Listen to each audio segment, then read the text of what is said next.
एक हमने डेरिवेशन किया था, यहाँ पर गोला लिया था, जब उसको हमने चार्ज दिया था तो चार्ज की प्रश्न पर आया था। देखो तो थोड़ा दिमाग लगाओ, इसके अंदर चार्ज नहीं था, कहाँ था? Plus plus plus. उसकी सरफेस पे मतलब यूनिफॉर्मली डिस्ट्रीब्यूट था, उसकी सरफेस पे वितरित हुआ था, अंदर नहीं आया।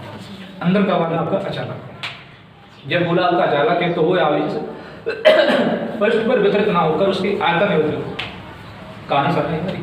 अगर गोला चालक है तो ये आवेश अंदर नहीं आएगा, उसके पृष्ठ पर ही रहेगा।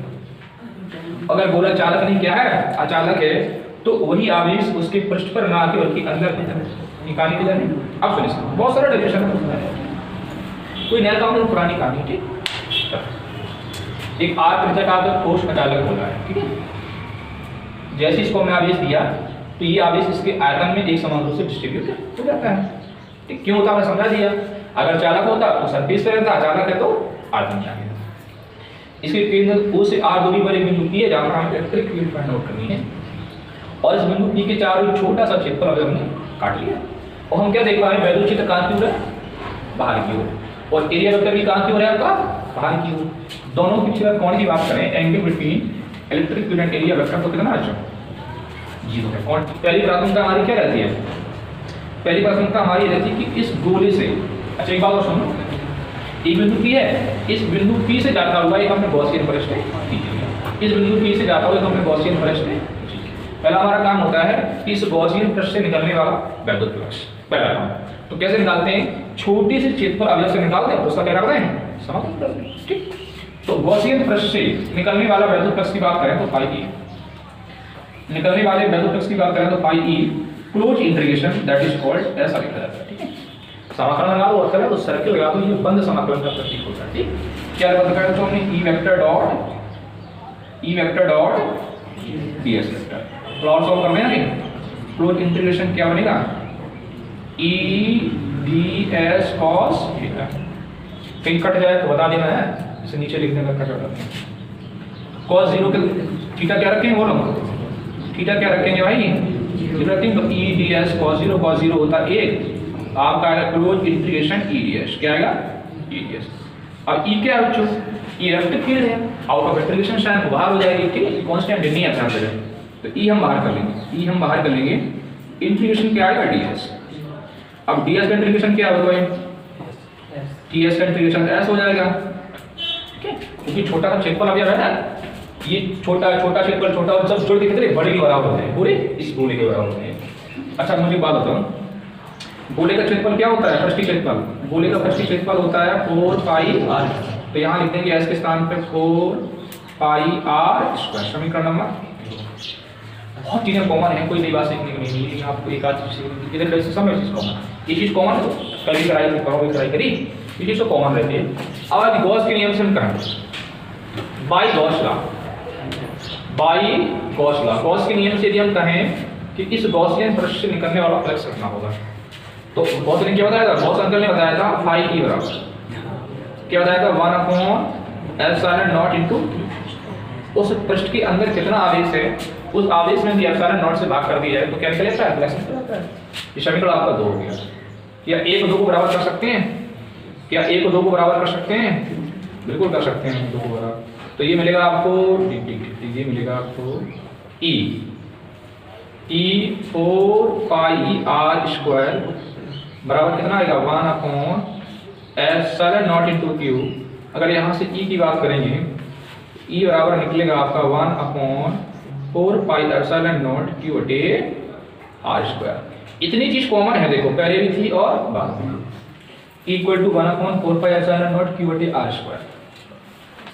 अगर हम बात पूछते हैं कि आवेशित अचालक ठोस गोले के कारण किसी इससे r दूरी पर कोई बिंदु P है, वहां पर इलेक्ट्रिक फील्ड निकालने की बात कहें तो E बराबर 1/4 पाई ε0 q बटे r स्क्वायर निकला। अगर हम बिंदु आवेश की वजह से इलेक्ट्रिक फील्ड पूछें तो भी यही निकल, जैसे मान लो कोई चार्ज यहाँ रखा है क्यों, इससे r दूरी पर एक बिंदु P है, यहाँ पर इलेक्ट्रिक फील्ड पूछें तो क्या निकलेगा? E बराबर निकलेगा 1/4 पाई ε0 q बटे r स्क्वायर। तो बिंदु आवेश की वजह से भी इलेक्ट्रिक फील्ड यही है, और आवेशित अचालक ठोस गोले की वजह से इलेक्ट्रिक फील्ड वही, दोनों कोई फर्क है? कोई फर्क नहीं। तो ऐसा लग रहा है कि इसका जो संपूर्ण आवेश कहाँ रखा है, केंद्र पर रखा है, और उसकी वजह से इलेक्ट्रिक फील्ड की पर हमने निकाली वो ये निकल रही है। तो आप कह सकते हो कि अचालक आवेशित अचालक ठोस गोले की तरह वैद्युत क्षेत्र उतना ही होता है जितना कि बिंदु आवेश की वजह से होता है। बात काफी क्लियर नहीं आता। अब बच्चों क्या किया, देखिए एक सूत्र होता है रो बराबर, रो जानते हैं क्या होता है, रो होता है आयतन आवेश, रो क्या होता है आयतन आवेश, रो बराबर होता है Q upon V, Q upon V. अगर यहाँ से क्यू की बात करेंगे तो क्या निकलेगा, rho into V, rho into V. आप थोड़ा गौर कर लेना अच्छे से, रो को हमने रो रखा, वी माने क्या हो गया आयतन, गोले का आयतन क्या होता है, गोले का आयतन होता है 4/3 pi are, 4/3 pi R Q. तो इस समीकरण को वैकल्पिक रूप से लिखना चाहो तो ये आप क्यू का मान निर्दिष्ट कर देना, ठीक है। तो अगर क्यू का मान यहाँ रखना तो ये समीकरण नया बन जाएगा आपका, बहुत करना अच्छे से, ई बराबर बोलो क्या 1/1 बच्चों क्या बोलो 1/4 पाई एप्सिलॉन।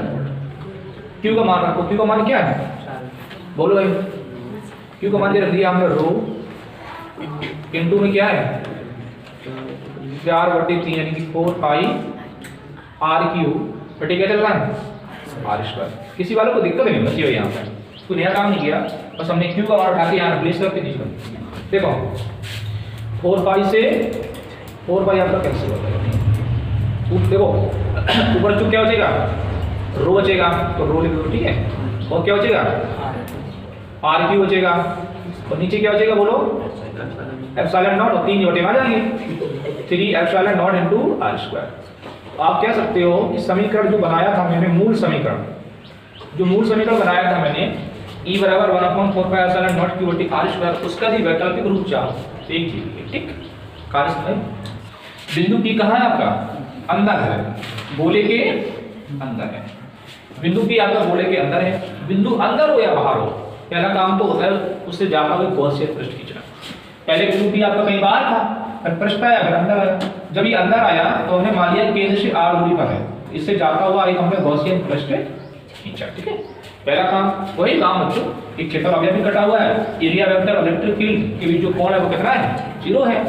तो इस छोटे से जो गॉसियन पृष्ठ खींचा है हमने, इससे निकलने वाला फ्लक्स निकालना है। क्या निकालना है फाई ई बराबर क्या होता है, बहुत सारे लोग जानते हैं इंटीग्रेशन ई वेक्टर डॉट, इसको डायरेक्ट कर रहा है भाई, ई ds cos थीटा बनेगा, थीटा 0 रखेंगे, ठीक है।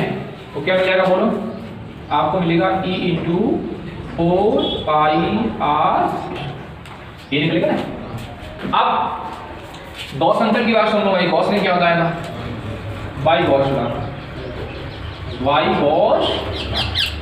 गॉस अंतर ने बताया था कि अगर किसी से फ्लक्स किसी पृष्ठ से अगर फ्लक्स निकालना है तो पहले तो ये देखो कि उस पृष्ठ के अंदर आवेश कितना है, वो आवेश रखो और किससे भाग करो एप्सिलॉन नॉट से भाग करो, तो समीकरण 1 हो गया और समीकरण 2 हो गया। लेकिन समस्या भी आप ये लगे पूरे गोले में आवेश क्यू है लेकिन छोटे गोले में आवेश क्यू थोड़ी ना है, तो क्यू का मान कितना होगा, क्यू डैश कर लो अगर आपको टेंशन हो रही है। अब इस क्यू का मान कितना होगा मैं आपको बताऊं, अभी हाल डेरिवेशन किया था हमने। रो बराबर क्या होता है, रो होता है आपका आयतन आवेश, इसका मतलब होता है क्यू बटे वी, क्यू बटे पूरे गोले के बराबर, ठीक है कितने पूरे गोले के। चलो तो क्यू बराबर कितना हो जाएगा बोलो, क्यू बराबर निकलेगा rho into V, rho into V हो गया। अच्छा रोको रोको रोको, अब बड़े वाले गोले की अगर बात करेंगे तो कितना 4/3 pi R Q, 4/3 pi R Q. तो ये तो जो आवेश है क्यू बराबर rho into 4/3 pi R Q, इसका है बड़े वाले गोले ये। तो छोटे वाले गोले में कितना कितना आवेश होगा, तो छोटे वाले गोले में हमने मान लिया थोड़ी सी लिखी, उसमें आवेश कितना है आपका क्यू डैश। तो यहाँ से जिस प्रकार से हमारा क्यू बराबर रो भी निकला है, उसी प्रकार से यहाँ से निकलेगा क्या क्यू डैश बराबर निकलेगा रो इंटू वी डैश। रो का मान रखो, रो का मान क्या निकला, रो का मान अगर आप चाहो तो देखो रो बराबर क्या रखेंगे क्यू बटे वी, थोड़ा और अच्छे सुनो गौर से, रो बराबर रखेंगे क्यू बटे वी, तो रो बराबर हमने लिख दिया क्यू बटे वी आवाज। अब वी डैश छोटे वाले गोले के लिए क्या लिखेंगे, छोटे वाले गोले के लिए लिखेंगे 4/3 पाई आर क्यू, समझ के चलो बस। छोटे वाले गोले के लिए ये छोटा गोला देखो, उसके लिए लिखेंगे 4/3 पाई आर क्यू। अब क्यू क्यू रखो, अब बड़े वाले गोले के लिए क्या रखोगे, जो वी है तुम्हारा ये है बड़े वाले गोले, क्या बड़े बड़े वाले गोले का आयतन क्या होगा? बड़े वाले गोले का आयतन होगा तुम्हारा 4/3 पाई आर क्यूब इंटू इसको कितना निकाला था बोलो? यहाँ निकाला था हमने 4/3 पाई आर। अब कितनी चीज कैंसिल हो रही है? कितने लोग कैंसिल हो रहे हैं? 4/3, 3 से 4/3 आपके कैंसिल हो गए, पाई से पाई कैंसिल हो गया, कितना मिला बोलो? क्यू आर क्यूब बटे आर क्यूब। बहुत इंपॉर्टेंट बात समझाई हमने आपको। अगर हम कभी आपसे पूछ दें कि पूरे गोले में कितना चार्ज है क्यू, और छोटे गोले में आवेश की बात करेंगे तो छोटे गोले में आवेश निकलेगा वो निकलेगा Q R Q upon R Q. कहानी समझ जाता। अब ये रखो इसमें बॉस में तो क्या मिलेगा? फाई ई बराबर आपको मिलेगा, क्यू का मान क्या है बच्चों? क्यू डैश का मान निकाला है ये निकाला है क्यू आर क्यू बटे आर क्यू इंटू हमें एप्सिलॉन।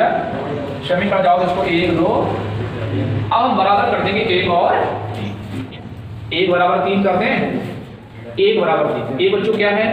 एक है तुम्हारा E into 4 pi R square, 4 pi R square बराबर जी क्या निकला बोलो? क्यू आर क्यू बटे क्या है? R Q into epsilon. इसकी बल्ले बल्ले करो यार, आवाज नहीं। ई बराबर निकलेगा 1/4 पाई एप्सिलॉन। आवाज किसी विद्यार्थी यहीं से सुनना है। तो ई बराबर निकलेगा 1/4 पाई एप्सिलॉन नॉट। एक आर बचेगा यहाँ पे तो ये निकलेगा क्यू आर बटे आर क्यू। गोले के अंदर इलेक्ट्रिक फील्ड इतना निकला, कहां पे? इस बिंदु पर। अब सुनो, यदि हम केंद्र की बात करते हैं, यदि हम केंद्र की बात करते हैं कि यहां पर इलेक्ट्रिक फील्ड कितना होगा? यहां पर केंद्र पर तो सुनो, तो केंद्र पर तो आर का मान उधर 0 हो जाएगा ना। अगर बिंदु यहां है तो कोस डिस्टेंस की आर है।